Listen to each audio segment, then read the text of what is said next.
Web3 i metaverzum polako osvajaju virtualni prostor i sve više utiču na svet oko nas. U narednih nekoliko minuta predstavit ću vam nekoliko tehnologija koje su neraskidivo vezane za Web3 i metaverzum, a to su virtualna realnost, proširena stvarnost, veštačka inteligencija, blockchain i NFTs. Pretplatite se na ovaj kanal, ostanite do kraja za ovaj video, lajkujte i komentarišite, a mi hajde da čujemo nešto malo više o ovim pojmovima. Moje ime je Vladimir Mladenov i ja sam sertifikovani konsultant za digitalnu transformaciju. Kao što sam rekao na početku, Web3 i metaverzum sve više utiču na svet oko nas i ne bi bilo loše da poznajete osnovnu terminologiju koju ću predstaviti u narednih nekoliko minuta i uz nju, uz neke definicije, dati i primere da biste bolje shvatili kako ta tehnologija funkcioniše. Virtualna realnost menja percepciju vašeg okruženja kako bi stvorila novo okruženje koje generiše računar. VR sistemi mogu da koriste naočare, slušalice, neke specijalizovane sobe kako bi korisnika prebacile u to virtualno okruženje. Primjeri za VR su svuda oko nas. Recimo u sportu VR se koristi da bi treneri i igrači prošli kroz neke taktičke varijante na treningu ili analizirali utakmice. Recimo u prodaji garderobe može da se koristi VR tako što ćete da virtualno probate neku odeću ili obuću. VR se također koristi u turizmu, u industriji automobila, u zdravstvu i još mnogo industrija.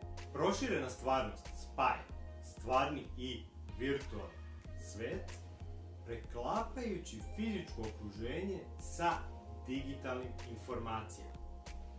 Može za proširenu stvarnost da se koristi bilo koji ekran, ali najčešće se koriste aplikacije na pametnim telefonima. Primjer za proširenu stvarnost je, na primjer, da odete u neku prodavnicu namještaja sa vašim mobilnim telefonom aplikacijom, oni vas odvedu u praznu prostoriju, sobu koju mogu da modeliraju prema vašem stanu i sobi i vi pređete aplikacijom, ubacite određene elemente i vidite, na primjer, kako izgleda krevet u toj sobi, sto u toj sobi, stolice i slično. Veštačka inteligencija je tehnologija koja omogućava da se metaverzum osjeća stvarno. Veštačka inteligencija kombinuje informatiku sa opsežnim skupovima podataka kako bi omogućio računarima da rešavaju probleme na sličan način kao što to čini ljudski mozak. Programeri veštačke inteligencije rade na tome da interakcije sa računarima bude što prirodnije. Veštačka inteligencija već danas ima široku primjenu u praksi. Koliko je napredovala, dovoljno je reći da je pre nekoliko desetina godina uspela da pobedi šahovskog velemajstora u šahu, a zatim je pobeđivala u igri Go ili u pokeru, gde se smatralo da kompjuter nikada ne može da pobedi čoveka. Blockchain je zajednička baza podataka koja vezuje podatke u blokove koji se ne mogu menjati. Glavni princip funkcionisanja blockchaina je decentralizacija, jer se podaci skladište na više mesta u Web3. Blockchain omogućava zapravo funkcionisanje Web3. O ovoj temi sam detaljno pričao u jednom od prethodnih videa posvećenom Web3 i blockchainu, te vas savjetujem da pogledate ceo video. NFT ili Non-Fungible Token ili nezamenljivi tokeni. NFT su jedinstvene digitalne reprezentacije sredstava. Svaki NFT sadrži podatke o vlasništvu i druge metapodatke koji se odnose na to sredstvo. Koja je specifičnost NFT-a? Zašto je on nezamenljiv? Daću vam primjer. Šta znači zamenljivo? Recimo u svetu Web3-a zamenljive su kriptovalute. To vam je kao da imate novčanicu od 10 dinara, možete da zamenite za drugu novčanicu od 10 dinara.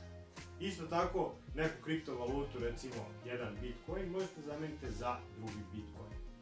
Kod NFT-a to ne možete. NFT je nezamenljiv i svaki NFT je drugačiji. Svaki NFT je jedinstven. Koji je dobar primjer za NFT? recimo, pošto se NFT dosta vezuje za umetnost, recimo da imate neku vrednu umetničko delo. Leonardovu Mona Lizu. Vi kad biste mogli da kupite Leonardovu Mona Lizu, postoji samo jedna, koja se nalazi u muzeju Louvre, vi biste dobili neki papir sertifikat o vlasništvu. Isto tako kada kupite NFT, dobijete vaš zapis u blockchainu da je on u vašem vlasništvu. Naravno, kasnije taj NFT možete menjati ili prodavati za neka druga sredstva.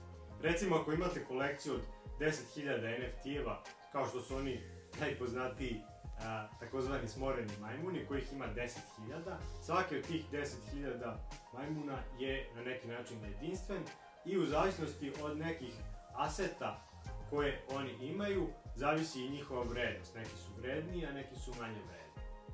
Svakako, ovo je jedan potpuno novi svet koji tek treba da istražujemo i učimo o njemu. Nadam se da sam ovim videom približio neke pojmove, da ste ih bolje razumeli. Naravno, ukoliko imate neka dodatna pitanja, slobodno pošaljite ili pišite u komentarima. Ja vam želim puno sreće i uspeha u nameri da što više naučite o Web3 i metaverzumu. Pretplatite se na ovaj kanal, a mi se naravno vidimo i čujemo nekom narednom prilikom.